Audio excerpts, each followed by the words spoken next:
consent reports. First one, as always, is finance.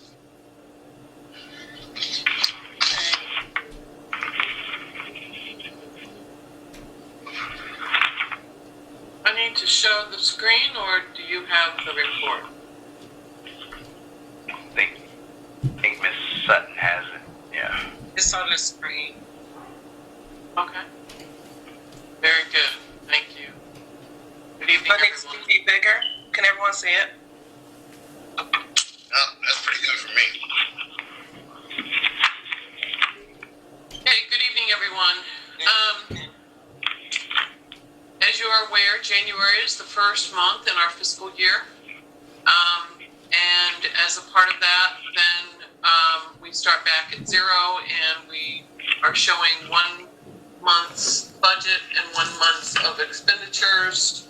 And you can see that from an income perspective, we are, a little bit below income on the COCC, HCB operations, AMP1, AMP2, and we are over income on the voucher housing assistance payments. That's because our leasing is up right now, and we also have some COVID money that we're utilizing, so we're able to facilitate more vouchers than we had anticipated from a budget perspective. Similarly, when you're looking at the HCB column for HAB, our expenditures are over, but we are still showing a net income on the vouchers of $4,000. So although we are over on our, on our expenses from a budget perspective, we do have the income to cover it, and so we're able to house more families. On the other programs, meaning the voucher operations and the 2 AMPs, we are under budget, which, as I explained in committee, can be either a good or bad thing. It either means that we are doing extremely well, or we have some expenditures that we've not yet, projects that we anticipated performing in the year that we've just simply not yet started.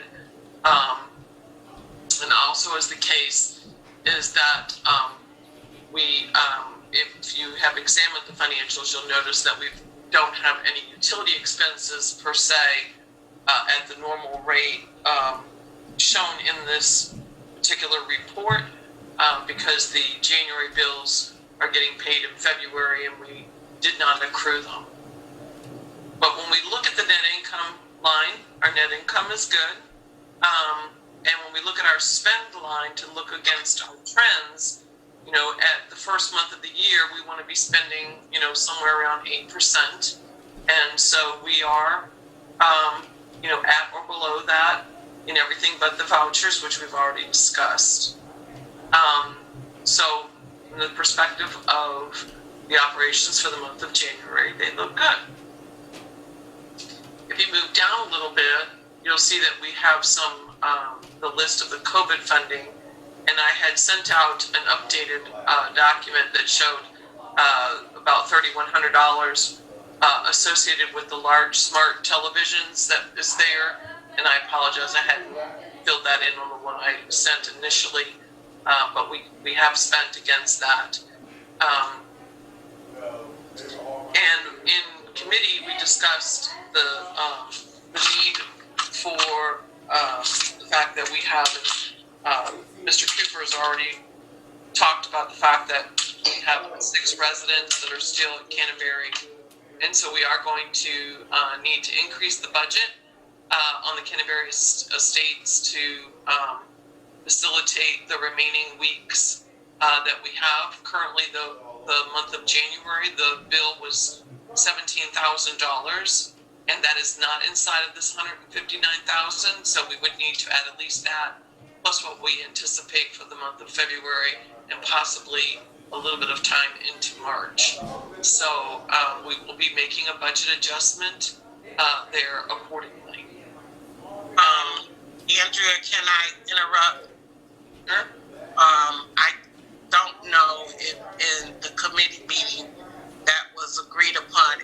yet. I know as far as the board members that were part of the committee meeting, especially me, I wanted to know a date when the residents were going to be out of the hotel. Not to say we wouldn't approve it, but before it came before this board, we needed to have some hard dates before approving the transfer of those funds. Now that's what I thought was established, and that was something different than what you just said. And I apologize, I meant to say that we anticipated doing that, based on gaining further information. So please excuse my overstatement. No apologies. I just wanted to make it clear and justified to my peers as to why we're not, giving everybody an open checkbook as it relates to the COVID, and they have whatever time they need. That we need some dates surrounding how long this process is going to be before we just keep saying, here's some more, here's some more, here's some more. So, that's all. Thank you. Appreciate the clarification. Now, also, as we've talked in the past, when we came and brought the budget to you for 2021, we discussed the fact that we were going to be utilizing the voucher CARES funding to, for lack of a better term, make ends meet, because we know that we have an underutilization issue that therefore does not provide sufficient fee income to the central office cost center. The central office cost center only gets income from the fees earned for the oversight of the voucher program and the AMPS and the capital fund program. So for 2021, we have facilitated filling that budget gap with the COVID funding. However, once 2021 is completed, we will not have the ongoing revenue to cover off on the full amount of the fees that central office would otherwise be entitled to managing the program. So I say that to say that we were in rather deep discussion on that today, and Mr. Cooper and I have also discussed it further to understand, about the spend rate and decisions that are made in both programs, and that we just wanted to bring that to the attention of the board, because that's going to guide the decisions that are made in 2021. I don't know, Mr. Cooper, did you want to make any other comments on that? No, Andrea, I think you explained it well.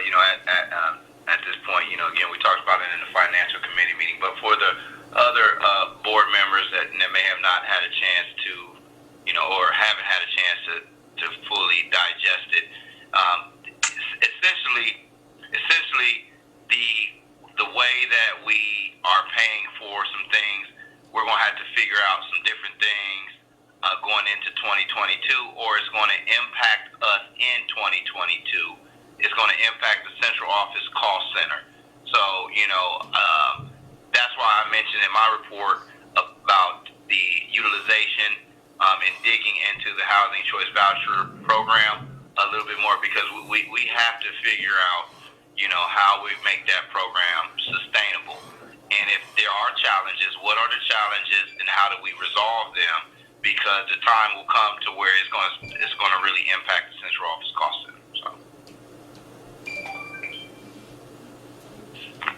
And then the other thing that we discussed relative to the COVID funding is the fact that our current planned uses and the budget that we have assigned to those current planned uses does not fully utilize all of the COVID funding that we have had made available to us from HUD for the AMPs.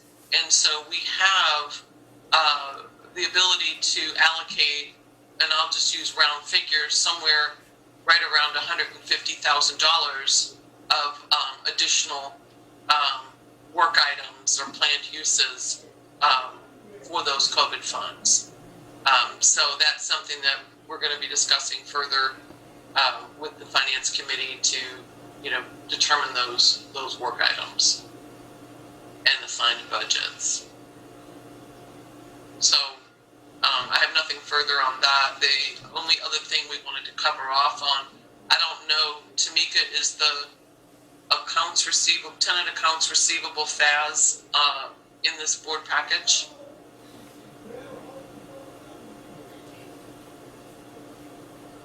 It would be at least 10 pages down from where you are. Let's see.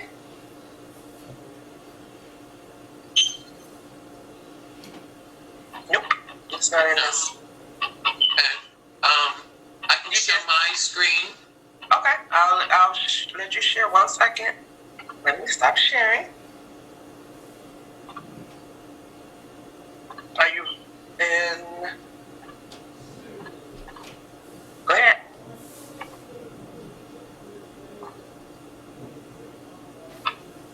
Hey, can everyone see my screen?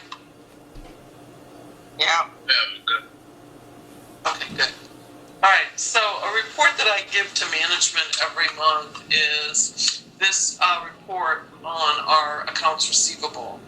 And along with it, we come up with what, we were to be scored based off of the year-to-date information. And with the way the formula is, we annualize because we have to have a figure for the tenant revenue, what our FAS score would be. And currently we would be finding that we would be receiving full points. But the conversation was about this allowance for doubtful accounts, which is essentially all of your residents that are in residency right now that owe a balance that is greater than 90 days old. And we are showing, a pretty, $118,000 between the two AMPs of residents that are not paying their bill, essentially. And we know that a portion of that is relative to the fact that there's an eviction moratorium.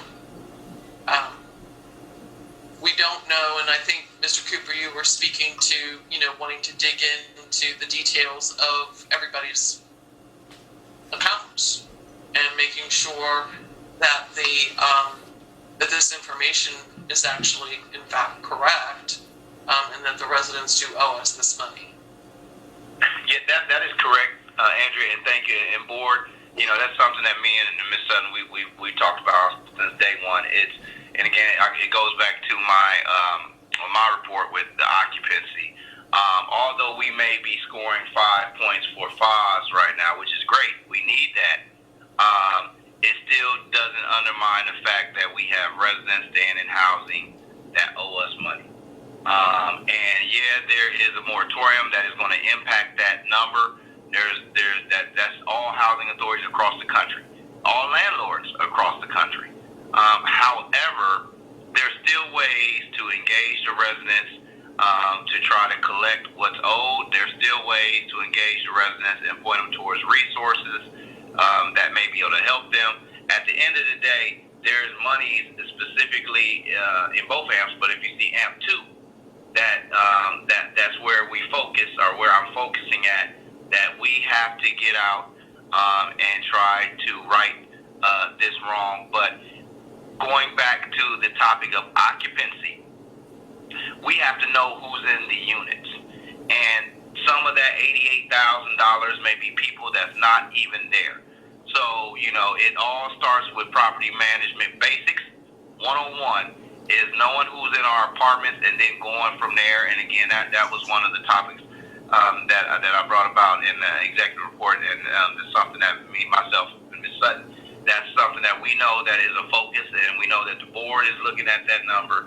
But more importantly, we know that something that we have to be able to do, not just because of the FOS, not just because necessarily the board is looking at it, but because we have to run a business, and collecting on our rent and charges is the only way that we're going to stay in business. Right, and then just to put a final point on it, we've already recognized that 88,000, that 29,000 as revenue, but we've not converted it to cash. So if we cannot collect it, then it becomes an expense, and we lose that previously recognized revenue. So it's really important that we focus on cleaning it up and making sure that it's accurate and doing all that we can to collect it. And that's the end of my report, unless there are any questions. Mr. Chair. Chairman, you look like you got a question. Mr. Chair, if I may, Mr. Chair. Okay. I don't know, because it was pretty eye-opening to me after I had Mr. Cooper once again explain the FOS score, and then Andrea interceding back and forth. We spent a long time on this, but I don't know how many people were like me. I thought that when we got rid of our debt, it was all inclusive. I did not know it didn't include anything that was 90 days past due and the residents that were still with us, because at one time I didn't think that the people that owed us money was still living in our properties.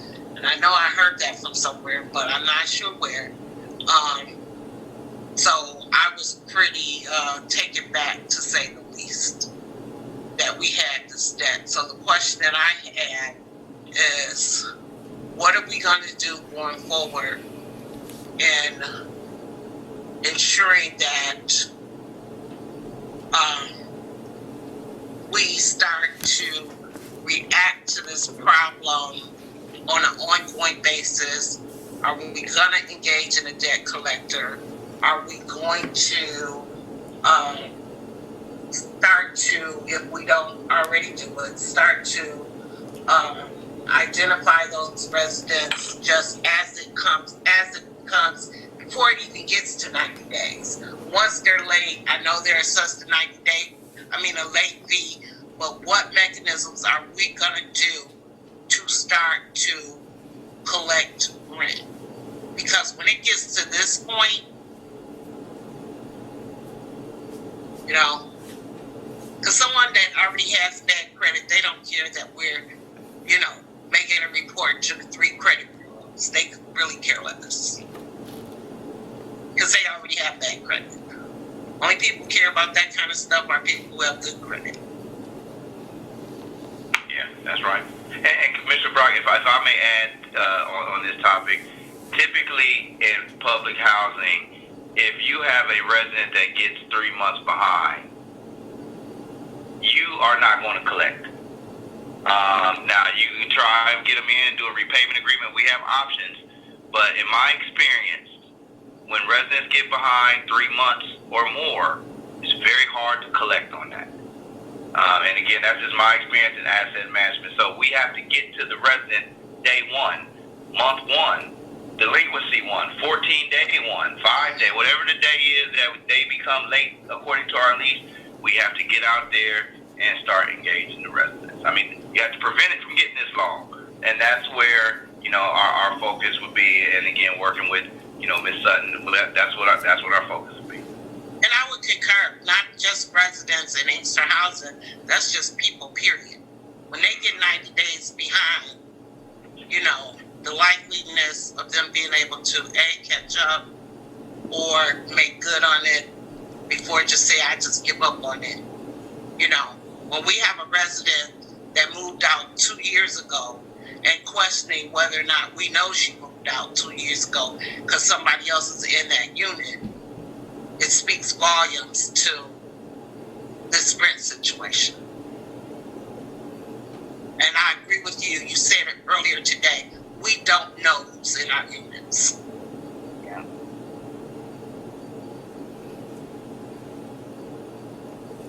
Okay, Chair, go ahead and let us have it.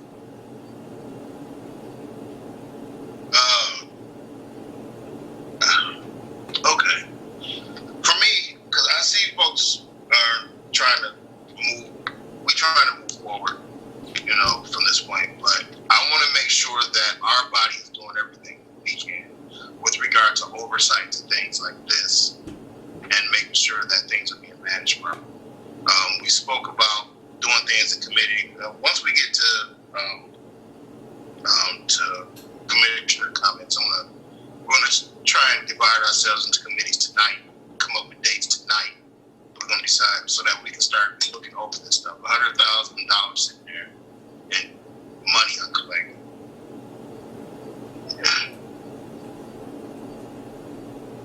Okay, we moving forward. I'm gonna smile. Things gonna get better. We're gonna get better from this point. We're putting our team together, folks finding out what we need to get done. We're gonna go ahead and start doing it. Well, there was much conversation about this very thing in finance. So I'm kumbaya. I believe that we move forward. I believe in the team of folks that we're putting together. So this is the old stuff. We're gonna go ahead. It's gonna start looking better month after month. Right? I hope. No, hope is over. It's okay. Is there any other conversation with regard to finance? I'll wait. No, I just said I'll wait.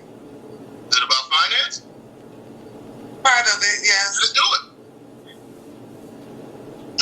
Well, I mean, I know a lot of people hasn't paid since the pandemic. So, that's one big thing right there. Because they don't usually let you go 90 days. I mean, once you hit that 7 day, everyone knows that you pay your rent is late after the 6th. You pay your $20 after the 6th or 25, whatever it is. They all know that you have until the 13th and then you go to court. Okay, because of the pandemic, everybody was like, well, they don't have to pay rent because I don't know where they got this information from. Because we had a lot of people saying, we don't have to pay the rent until yes, you do. You still have to pay the rent. So now we are in process of working with the asset managers and find that we have different resources that we have taken people to that owe large amounts of money that have been not paid for 3 or 4 months. Some of them we have gotten paid, some of them we haven't because they're procrastinators. And when I say procrastinators, they don't like to go and do the legwork to get the funding done. So on that note, since you like with committees, because we never went. You went to court. It's like 30 days. You couldn't get past that 30-day mark. Even I didn't care if you didn't pay $10. You didn't get past that